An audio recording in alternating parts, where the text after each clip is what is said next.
একদম সাডেনলি হয়ে যায় আমার বিয়েটা একদিনের মধ্যেই। যদিও আমাদের আত্মীয় ছিল, তারা আসে, কোনো একটা হসপিটাল পারপাস আসে, দেন আমাদের বাসায় থাকে।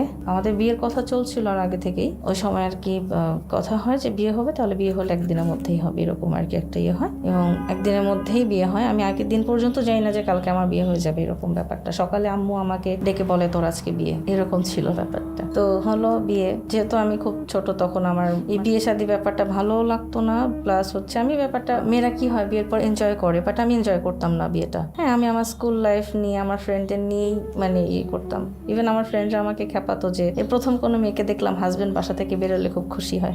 হ্যাঁ, আবার সে প্রেগনেন্ট। সো ওটা তো আমি আর রাখতে পারলাম না, বাচ্চাটা অ্যাবর্শন করা হলো। তারপর আমরা হানিমুনে গেলাম, বাট উইথ ফ্যামিলি, সবার সাথে হানিমুনে গেলাম প্রথমবার। সেখানে গিয়েও তার সাথে আসলে আমার হয় না যে বিয়ে হলেও ছোট বড় ওটা ব্যাপার না, বাট বিয়ের পর হাজব্যান্ড ওয়াইফের মধ্যে একটা খুব ইয়ে থাকে যে বন্ডিং ভালো থাকে, কাছাকাছি থাকার চেষ্টা। বাট আমার হাজব্যান্ডের মধ্যে ওটা কখনোই ছিল না। আমি ফিল করি নাই যে সে তার ওয়াইফকে নিয়ে থাকতে চাচ্ছে বা একটা সুন্দর সময় কাটাতে চাচ্ছে। তো আস্তে আস্তে আমার বয়সটা যখন বাড়তে থাকে, সে আমাদের বাসায় থাকতো, ঘর জামাই। দেখা যেত যে তার প্রচুর রাগ, সে এক একটা কারণ নিয়ে আমার গায়ে হাত তুলতো। হ্যাঁ, জি, এমনও হয়েছে যে সে কাজের মেয়ের কথা শুনে আমাকে মেরেছে। কাজের মেয়ের কথা শুনে। আপনার বাসায় থাকতেছে, আপনার বাসায় খাচ্ছে, অল্প বয়সী মেয়ে বিয়ে করছে, আপনার বাবা বাপের সামনে আবার আপনার গায়ে হাত তুলতেছে। না, বাবা মায়ের সামনে কখনো মানে ওই একই তো। বদ্ধ ঘরে রাতে। তো খুব সিলে একটা ব্যাপার নিয়ে কাজের লোক তার কাছে বিচার দিয়েছিল। লাইক আমি তো তখন স্কুলে পড়ি ভাইয়া। তো স্কুলে পড়া অবস্থায় আমি সকালে আর্লি মর্নিং উঠে আমার তো স্কুলে চলে যেতে হয়। স্কুল থেকে এসে পড়াশোনা সবকিছু নিয়ে বিজি। দেখা যায় যে রাতে আমি পড়াশোনা শেষ করে ডিনার টাইমে একটু টিভি দেখতাম। সারাদিন আর আমার কোনো বিনোদন নাই। তো ওই সময় কাজের মেয়েটা থাকতো ড্রয়িং রুমে। তো আমি টিভি ছাড়লে নাকি তার ঘুমাতে সমস্যা হয়। সেটা কাজের মেয়ে, এটা আর কারো কাছে সে বলেনি, বলেছে আমার হাজব্যান্ডের কাছে। আমার হাজব্যান্ড আমাকে বলে যে আমি মানে পড়া শেষ করে আমি জাস্ট যাবো, তাও 10:30, খুব বেশি রাতও না। তো যাবো, বলে যে এখানে বসে খাও, ওখানে যাবো না। কেন? আমি একটু টিভি দেখি, আমি তো সারাদিন কিছু করি না। পরে সে আমাকে বলে যে না, যাওয়া যাবে না। কেন? তো দুই কথা এক কথা সে আমাকে মারে। এবং মারটা এমন ছিল যে কয়েকদিনের রাগ একসাথে হলে যেরকম মার হয় ওরকম। লাইক আমরা যে বাসায় ভাড়া থাকতাম সেখানে একবার বলেছিল আমার স্কিনটা নাকি সুন্দর, মানে তখনকার কথা, স্কিন সুন্দর। তো ছেলে মেয়ে সবাই ছিল সেখানে, সবাই আমার স্কিনের প্রশংসা করেছিল। ওই রাগটা ওই দিন আমার উপর সে ঝাড়ে। রাগ কেন হলো এর মধ্যে? মানে ছেলেরা মেয়েরা কেন আমার স্কিন সুন্দর বলবে? তো সে করে কি, জাস্ট নখ দিয়ে আমার এখানটা দাগ দেয়, খুব জোরে ইয়ে করে ফেলে এই দিকটা।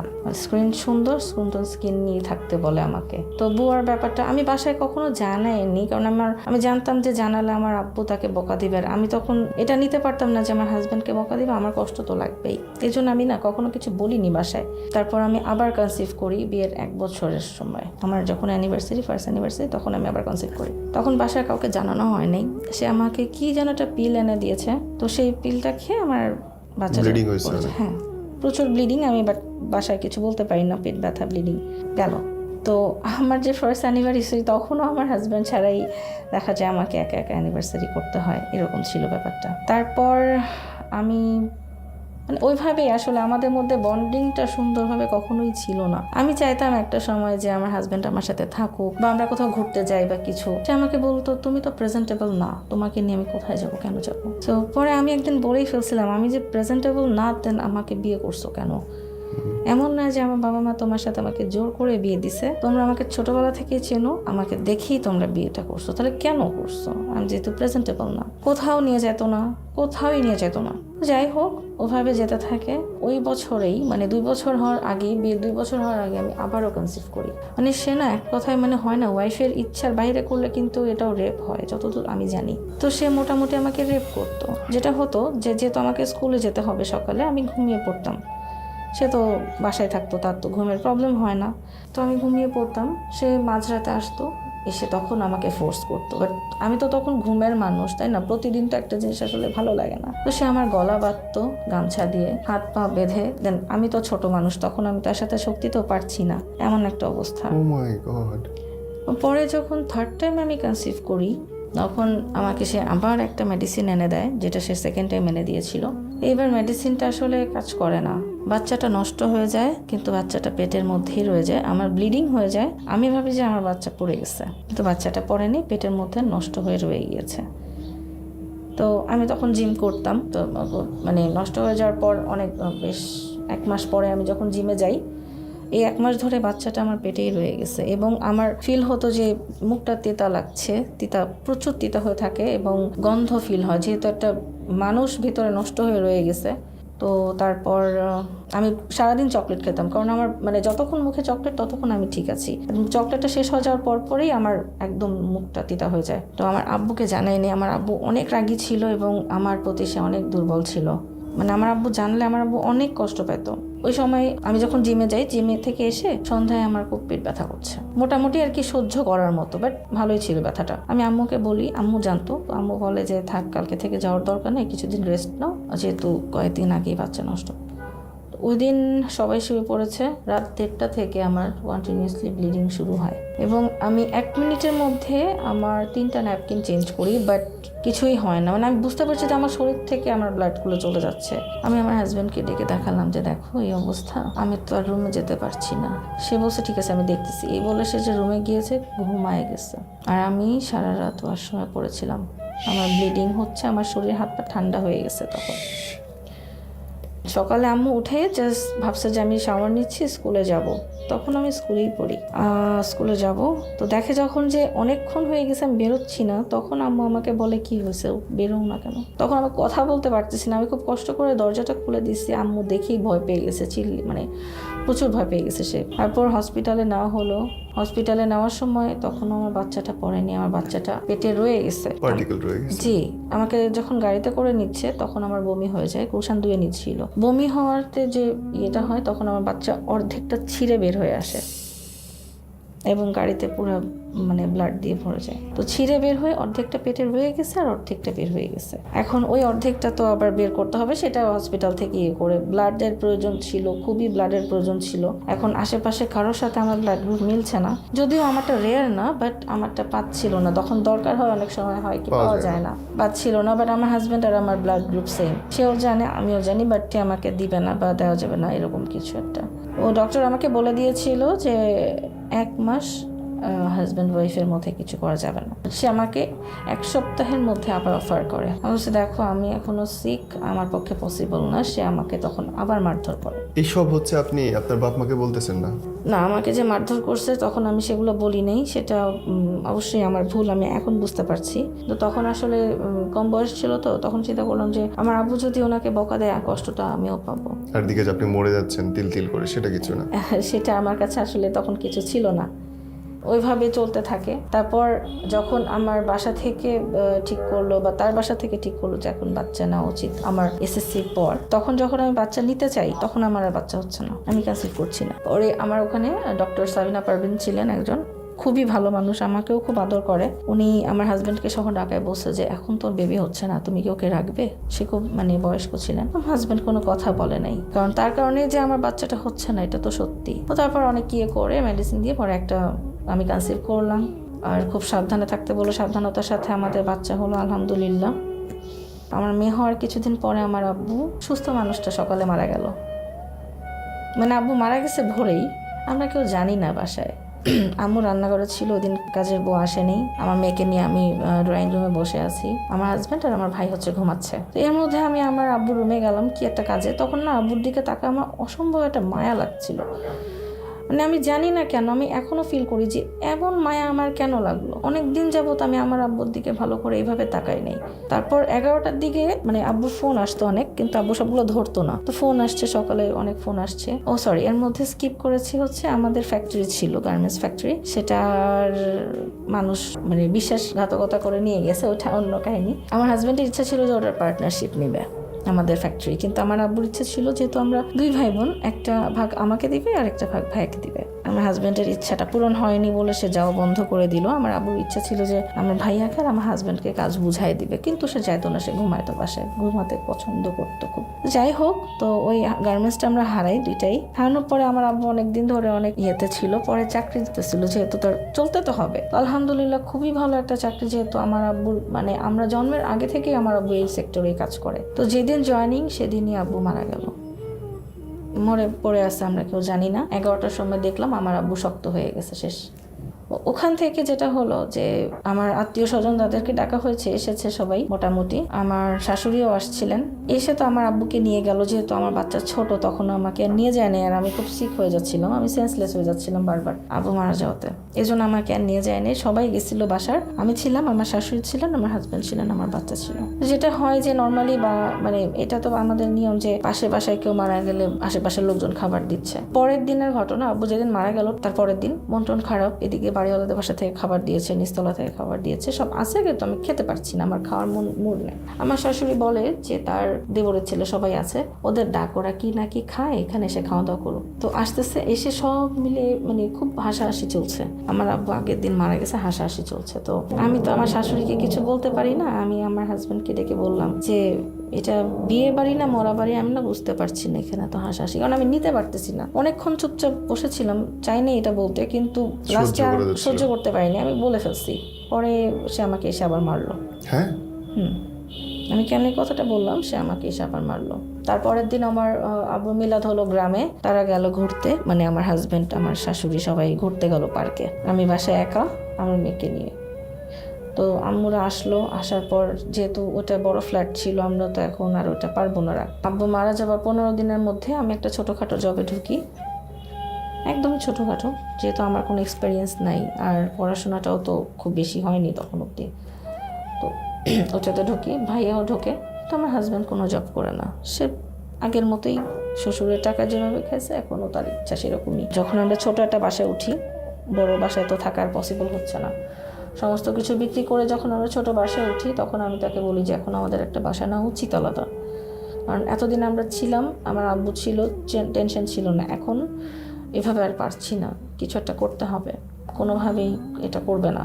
আমার মেয়ে হচ্ছে ব্রেস্ট ফিড করতো না, ওকে কেনা দুধ খাওয়াতে হতো। আমার হাজব্যান্ড আমাকে চাকরিও করতে দিল না, একটা সময় বললো যে তুমি ছেড়ে দাও, তা করার আমি করবো। আচ্ছা ঠিক আছে, ছেড়ে দিলাম। তো একটা সময় দেখা যায় না যে আমার মেয়ের খাবার শেষ, যেহেতু সে ব্রেস্ট ফিড করে না, আমি বলেছিলাম যে দেখো মেয়ের তো খাবার শেষ, আমি কালকে মানে রাতে, আমি আগে থেকেই বলেছি, সে কোনো করে না, আমি লাস্ট মোমেন্টে এসে বলছি যে দেখো এই যে একটা ফিডার বানালাম, এরপরে কিন্তু আর কিছু নাই, তুমি না আনলে আমি মেয়ে খাওয়াতে পারবো না। সে ফোন বন্ধ করে ফেলছে। তারপর ওই রাতটা আমি সারা রাত মেয়েকে পানি খাওয়ায় রাখছি, আমার মেয়ে কান্না করেছে, আমি কিছু করতে পারিনি। পরের দিন সকালে আমি নিচের দোকান থেকে বাকিতে একটা কিনে মেয়েকে খাওয়াইছি, এবং ওই দিনের মধ্যে আমি পরিচিত লোক ধরে আরেকটা জব নেই। তার কয়েকদিন পরে আমি হাজবেন্ড কোথায় আপনার? সে নিরুদ্দেশ, সে কোথায় আমি জানি না, ফোন অফ সব অফ, সে কোথায় আমি কিছু জানি না, আমাকে কিছু বলে না। কি অদ্ভুত। কিছুদিন পরে আমি আমার ফেসবুকে দেখি যে তার আরেকটা মেয়ের সাথে ছবি। হ্যাঁ, আরেকটা মেয়ের সাথে তার ছবি। তো মেয়েটা আমাকে ফোন করেছে, জানো এটাই বললাম, বলি আমাকে বলার কি আছে, তোমরা যদি একসাথে থাকতে চাও, তোমাদের মধ্যে যদি বন্ডিং হয়, তোমরা চেষ্টা করো, আমিও আমার দিক থেকে যা করার করবো, কিন্তু আমার সাথে তুমি ফোন করে এইভাবে কথা বলতে পারো না। বাজে ভাষায় সে আমাকে গালাগাল দিচ্ছিল। মেয়েটা ছিল হিন্দু, তার সাথে বেশ কিছুদিন লিভিংয়ে ছিল। তারপরে আমার শাশুড়ি গ্রামে থাকতেন, তারা চলে আসে ঢাকায়, আমাদের পাশের এলাকায় থাকে, রামপুরা ওরা থাকে। তো ওখানে আমাকে ডাকে, আমি যাই। তো যেটা হয়েছে যে তাদের বাসায় গেলে আমার হাজবেন্ড আর আসে না, যখন শুনে যে আমি আসছি। তো এক রাতে আমার খালাতো দেবর হয়, সে বলছে ভাবি আপনি আজকে থাকেন, যত যাই হয়ে যাক আমি দেখবো কি করা যায়। আমি তার কথা রাখতে থাকলাম। তার ভাই যখন শুনলো যে আমি আসছি, তখন আর আসলো না, সে উত্তরাতে ওই মেয়েটার বাসায় রয়ে গেল। বাট সকালে এসে সে আমার সামনে গোসল করতেছে, কারণ সে রাতে আরেকটা মেয়ের কাছে ছিল। এবং এগুলো সবকিছু আমি চুপচাপ মেনে নিচ্ছি, যে আমাকে আমার শাশুড়ি বলেছিল যে অনেক সময় মেয়েদেরকে ঠান্ডা মাথায় কাজ করতে হয়, মেনে নিয়েও অনেক কিছু করা যায়। পরে তার কথা মতো আমি চেষ্টা করেছি, কেউ বলতে পারবে না যে আমি চেষ্টা করি নাই, আমি চেষ্টা করেছি। পরে আমার হাজব্যান্ড পরে যখন আসছে, তখন আমাকে বলতেছে যে তুমি আজকে চলে যাও, আমাকে সুন্দর করে বলতেছে, আব্বু আম্মু গিয়ে তোমাকে সুন্দর করে তুলে নিয়ে আসার ব্যাপারটা তো হয়নি আমাদের, তোমাকে তুলে নিয়ে আসবে সম্মান দিয়ে। আমি তার কথা শুনে বোকার মতো চলে যাই, এবং তার বাবা মা আসে, এসে বলে যে মানে এমনি কথাবার্তা বলে, কিন্তু আমাকে নেওয়ার কথা তারা বলেনি, বলছে যে আমার হাজব্যান্ড সব আমাকে নিয়ে যাবে। পরে তারা চলে গেছে, বাট আমার হাজব্যান্ডের ফোনে আমি আর পাচ্ছি না, আমার নাম্বার ব্লক করে রাখছে, আবারও ব্লক করে রাখছে। তা আমি 3-4 দিন ফোন দিচ্ছি, পাচ্ছি না। হঠাৎ এক রাত 1টার সময় আমাকে ফোন করা হয়, আমার হাজব্যান্ডের নাম্বার থেকেই ফোনটা আসে, ধরে ওই মেয়েটা ধরে আমাকে আবারও গালাগাল শুরু করে। আমি বলি যে তুমি কেন আমাকে ফোন করছো, এটা আমার হাজব্যান্ডের নাম্বার, আমার হাজব্যান্ডকে ফোন করো। আমার হাজব্যান্ড বলে যে আমার ওয়াইফ আমার পাশে বসা, মানে ওই মেয়েটা। আর আমি যেন তাকে কোনোদিন ফোন না করি। আমি বলি তাহলে ওয়াইফ যদি পাশে বসা হয় আমি কি? তখন অবধি আমাদের ডিভোর্স হয় নাই। বলে যে আমি ডিভোর্স পেপার পাঠিয়ে দিব। ওর সাথে সাথে আমি তো কান্নাকাটি করে, অবস্থা খারাপ। আমার ভাই তখন ঢাকার বাইরে ছিল, আমি আম্মুর কাছে গিয়ে খুব কান্নাকাটি করি। পরে বাড়িওয়ালাদের জানানো হয়, বাড়িওয়ালারা এখন মানুষ তো আসলে কত দূরই বা কি করতে পারবে, ওইভাবে রয়ে যায় সে। তারপরও আমাকে ডিভোর্সটা দেয় না। তারপর হচ্ছে সে ওই মেয়েটার সাথেই থাকে। এখন ওই মেয়েটা আবার তাকে ডিভোর্স দেয় কিছুদিন পরেই। ডিভোর্স দিয়ে আরেকটা হিন্দু ছেলেকে বিয়ে করে এবং সেই হিন্দু ছেলেকে ছেড়ে সে আরেকটা ছেলের সাথে পালিয়ে যায়। বাহ, এবং আমি যতদূর শুনেছি, যা সিমরান জিল আপনার জিন্দেগি। হ্যাঁ খুব সুন্দরভাবে। তো আমি যতদূর শুনেছি যে ওই মেয়েটা আমার হাজব্যান্ডকে খুব মারধর করতো এবং মেয়েটা ড্রিঙ্ক করতো, ক্লাবে যেত এবং ওখানে নিয়ে মারতো সবার সামনে। সেটা আমার হাজব্যান্ডের কাজিনরাই আমাকে বলেছে যে ভাবি আপনাকে তো রাখতে পারলো না, আপনার মূল্যটা দিতে পারলো না, এই অবস্থা ওর এখন। আল্লাহ তো সবসময় সহ্য করবে না, এবং আল্লাহ সত্যি সহ্য করে নাই। কিন্তু আমি ওই সময় খুব নামাজ কালাম পড়তাম। আমি সবসময় চেয়েছি যে আমার মেয়েটা যেহেতু হয়ে গেছে, এখন অ্যাটলিস্ট একসাথে থাকা খুব দরকার আমার মেয়েটার জন্য হলো। আমি পারি নাই, আসলে কোনোভাবেই পারি নাই। তারপর সে তো কখনোই আমার মেয়ের বলে কোনো খরচ দেয় নাই। ইভেন যখন আমার হাজব্যান্ড ওই মেয়েটাকে নিয়ে ফোন করে, তখন আমি আমার শ্বশুরবাড়ির সবাইকে ফোন করছি, সবার ফোন অফ, কারণ তারাও জানতো যে তার একটা মেয়ের সাথে সম্পর্ক আছে এবং তাদের বাসায় তার অগাধ যাওয়া আসা ছিল, খুব যাওয়া আসা করতো। 2016, 17, 18 তো চলেই গেল। সেকেন্ড আরেকটা বিয়ে করছে বললেন? হ্যাঁ, সেকেন্ড এই মেয়েটাকে, হিন্দুটাকেই বিয়ে করেছিল সেকেন্ডে। তো 16, 17, 18, 19-এর মাঝামাঝিতে সে আবার আমার সাথে কন্ট্যাক্ট করার ট্রাই করে। সে কন্ট্যাক্ট হয় 19-এর শেষের দিকে। এর মধ্যে কি আপনাকে ডিভোর্স লেটার পাঠিয়েছে? না, সে আমাকে ডিভোর্স লেটার একদমই পাঠায়নি। তো সে যখন আসে আমি তাকে বলেছি যে আমি সব কিছু ভুলে যাব, যা যা হয়েছে, শুধু আমাকে একটা স্ট্যাম্পে সাইন করে মুরব্বি নিয়ে বসে আমার তাকে তার আমাকে কথা দিতে হবে যে সে যা যা করেছে কিছু করবে না।